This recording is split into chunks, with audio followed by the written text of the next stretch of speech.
Alors aussi, j'aimerais vous dire, ne suivez pas ce qui se dit sur Internet, soyez en paix. Les mamans, soyez en paix, je suis encore là. Amen. Et si les jours qu'il y aura quelque chose, je vais parler ici comme je parle toujours. Amen. Ce n'est pas un péché, je n'ai pas honte de vous, je n'ai pas peur de vous. Le jour où le temps de Dieu arrivera, je vais passer ici, bien aimé, dans 1 mois. Tant que j'ai rien dit, je n'ai rien dit. Donc, ne soyez pas troublés. L'Internet, quand ils ont un nom qui fait marcher les vidéos, ils lâchent plus le nom. Amen. Alors vous, qui êtes de la compassion, c'est ici que nous disons les choses, pas sur TikTok, ni sur YouTube, ni quoi que ce soit, ici. Alors, les mamans balancez un peu les mains. Kimia bandeko ba maman. Na bangi bino ya boza somwe, sobo siliki. Dis à ta maman, la maman qui est à côté de toi, cessez le feu avec le pasteur. Acclamons les mamans. Depuis son mariage, on entend tout et n'importe quoi sur la toile. Revenons un peu en arrière sur cette interview qu'il a donnée 1 an après la mort de sa femme et juste avant son mariage. On avait une question qui concerne les événements qui se sont passés ça a fait environ 1 an. Il y avait 4 grandes leçons qu'il avait tirées de ces 12 derniers mois et qu'il pourrait donner aux Canénions ici. Quelles seraient ces questions, ces leçons? Grâce d'avoir une femme. Ça, c'est une leçon que j'ai tirée.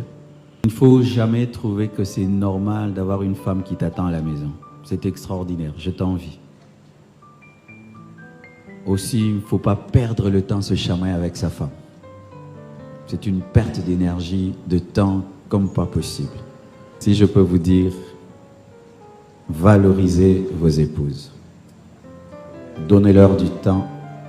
Exprimez-leur que vous les aimez. Ma femme, je l'aimais beaucoup. Tout le monde le sait. Mais quand elle est partie, je me suis dit, je pouvais l'aimer encore plus. Je me suis rendu compte qu'il y a des occasions que j'ai manqué de lui exprimer davantage de l'amour. Vivez avec vos femmes comme si c'est la dernière fois que vous les verrez. Si ce jour était ton dernier jour avec ta femme, quel genre d'homme tu serais? Sois cet homme tous les jours de ta vie. Il faut s'attacher à Dieu plus qu'à tout. Je vois des hommes qui perdent leur femme et leur vie est détruite. Je connais personnellement des hommes de Dieu qui, après le décès de leur épouse, ont détruit leur ministère, se livrant à l'impudicité, à l'ivrognerie, détruisant tout, comme si leur femme était leur Dieu. C'est une grave erreur. Jésus-Christ doit être le centre de nos vies, pas nos épouses. Nous devons aimer nos épouses, être des bons époux et tout, mais il faudrait vraiment qu'au centre de ta vie, que soit Christ, que soit Jésus-Christ de Nazareth.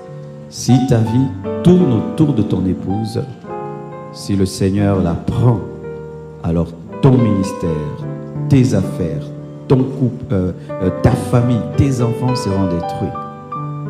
Si j'étais un mauvais père, le départ de ma femme allait détruire les enfants.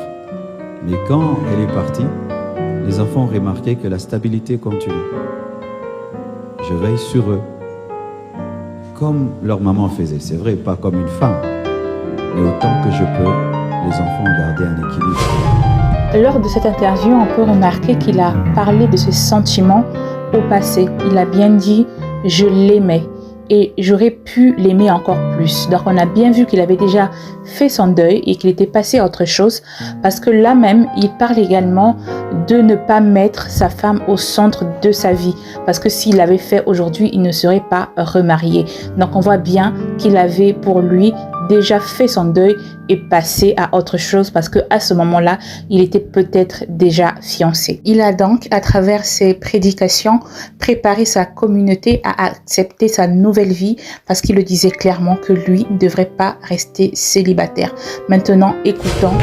Les gens sont étonnés sur ce qui m'est arrivé. Comment j'ai continué à servir Dieu? People were surprised with what happened to me. How did I continue serving God? C'est ça mon secret That's my secret. dans ma vie. in my life, le premier, ça a toujours été Dieu. the first has always been God. Il peut tout me prendre. He can take everything. Je m'en fous de la gloire. Je m'en fous même de la joie. I don't even care Je m'en about fous joy. même du bonheur. I don't even care about happiness. Et quand tu atteins ce niveau, And when you reach that level, tu deviens indestructible. you become. Tu n'es plus un homme normal. No, no. Vous m'insultez, moi je sers Dieu. Vous m'insultez, moi je prêche l'évangile. Vous m'insultez, moi je chante. Vous m'insultez, moi je danse.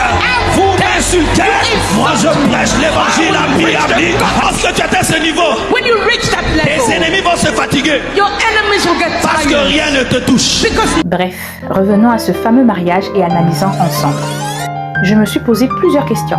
On a bien vu le mariage religieux, c'était beau, solennel, en présence de pasteurs et de leaders chrétiens. Mais qu'en est-il du mariage coutumier et du mariage civil? Nous, en tant qu'Africains, on sait que le mariage commence souvent par la dot. Et pourtant, aucune image de la dot n'a circulé. Est-ce qu'elle a eu lieu en privé? Est-ce que c'est une question de discrétion? Ou est-ce qu'elle n'a pas été célébrée? Si quelqu'un a des infos, des photos de la dot, bien évidemment, partagez-les en commentaire. On est curieux de comprendre. Côté mariage civil, même chose. Pas de traces d'officiant de l'État, pas de cérémonie officielle devant la loi. Est-ce que ce mariage est uniquement religieux? Est-ce qu'il est reconnu par l'Église, mais pas par l'État encore? Et surtout, pourquoi rendre public le mariage religieux et garder secret les autres étapes? Et puis, j'ai une autre interrogation. En combien de temps ce mariage a été organisé? Parce que, quand même, un mariage à l'étranger, loin de l'église de la compassion, loin des fidèles qui soutiennent, qui prient, qui donnent leur dîme, et pourtant ce peuple n'a rien vu de ce mariage, si ce n'est via les réseaux sociaux. Est-ce que c'était un mariage réservé à une élite? Pourquoi ne pas célébrer ça dans leur propre église? Pourquoi dans une salle? Deux pasteurs unis ailleurs que dans leur maison spirituelle? J'adore les mariages, mais celui-ci soulève des questions. Bien sûr, seuls eux connaissent les raisons de ces choix et nous, en tant qu'observateurs, on ne peut que souhaiter le meilleur à deux personnes qui s'aiment et qui décident de s'unir. Mais soyons honnêtes, ce mariage ne laisse personne indifférent.